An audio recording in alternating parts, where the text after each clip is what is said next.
Hey everybody, Matt here from the Eyewall with an update for you on Hurricane Lee this evening. Now actually down to a Category 3 storm. We told you about this. Last night it blew up into a Category 5. We told you that it was going to fluctuate in intensity, probably up and down between Categories 3, 4, and 5 for a few days, and we're seeing that now. Dealing with a little bit of shear, so that's knocked it back to Category 3 intensity this evening, and we'll probably see it try and come back again tomorrow to Category 4 or 5 again. I'm sure we have not seen the last of near peak Lee, but last night may have been the big show from Lee in terms of becoming a Category 5 hurricane. Whatever the case, Lee's out there, not expected to impact land at all. You can see the track takes it off to the west-northwest. Finally starting to see the cone shift to the north a little bit. I know some people have been kind of watching the National Hurricane Center forecast cone and really just extrapolating it all the way out, and that takes it to Florida or Georgia, right? But we've been telling you for a reason that there's going to be a turn to the north. So Florida remains in good shape. You're not going to be impacted by Lee, we don't think. There's no reliable model that shows it. I have seen videos. I have seen such garbage out there, fear-mongering. If you live in Florida, you really have to try and pace yourself. We've learned this in Houston. You've got to try and pace yourself through the season because there's just so much stuff out there that's going to drive you nuts before the end of the season. Anyway, that's the deal with that. One other note I want to tell you, if you use the weather app Windy, which is a fine weather app if you're trying to get a forecast, it is not a good weather app for hurricane forecasting. I've seen a couple of videos talking about some 3 storms emerging and creating some doom storm in the Northeast next week. No, not going to happen. These apps there's no nuance to them, so you can't understand what you're looking at. You just see a whole bunch of stuff and it looks like a big storm and oh my God, it's coming and that's it.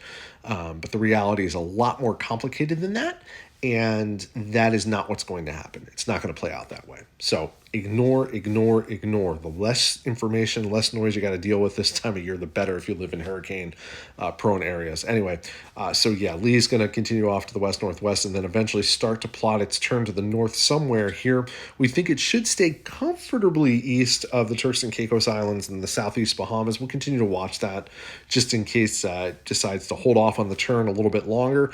But at this point, it looks like it would miss to the north and east. Now, that doesn't mean that there's not going to be impacts from Lee at this point.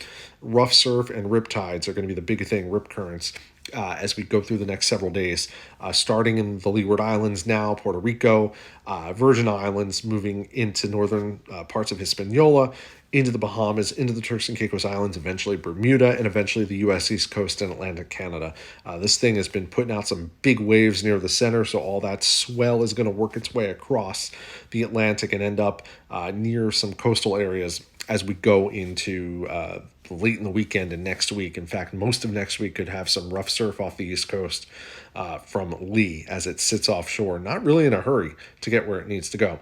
Let's talk a little bit about Lee's track and what we're expecting in terms of what happens when it makes the turn and starts to come to the north. So again, this is what we call a spaghetti plot. It is the European ensemble. Take the European model, run it 51 different times, get 51 different solutions. And you can see here that everything comfortably misses Florida, Georgia, South Carolina, even North Carolina at this point. I would say from North Carolina north to continue to watch this closely over the next several days. But for now, I think North Carolina and southward can probably breathe easily. Right now, this is far enough offshore that it probably will not become a huge deal for those areas. At least it doesn't appear to be that way. We're going to continue to see Lee get steered around high pressure that's kind of sitting out here, extending up to Newfoundland. As Lee comes around the other side of the high here into the north, notice how the L's kind of spread out. You've got some L's down here. This is where Lee's center would be, where each one of these L's is. Lee's center is somewhere down here or up here.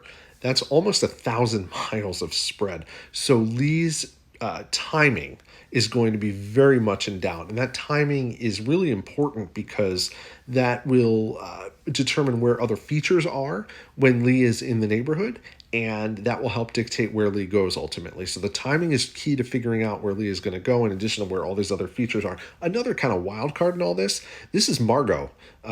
Tropical storm Margot is expected to possibly become a hurricane as we go into next week. And as it comes to the north, I mean, you think Lee's forecast is difficult, and look at Margot is everywhere here, spreading from near the Azores all the way out to the middle of the Atlantic, almost the western part of the Atlantic. A very difficult forecast for Margot, but there's something to be taken from this. If Margot can come far enough to the west, you start to induce what we call the Fujiwara effect, which is when two storms interact with each other. If that were to happen, and that's not to say that it's going to happen, but if that were to happen, Margot would get to a point, Lee would get to a point, and the two would start engaging with each other. Lee would be forced off to the south and east a little bit. Margot would be forced off to the north and west a little bit. They kind of swirl around each other almost. If that were to happen, that could be something that pulls Lee completely out of the picture for most of the East Coast and Atlantic Canada, and maybe even sends it out to sea before it harms anybody on land.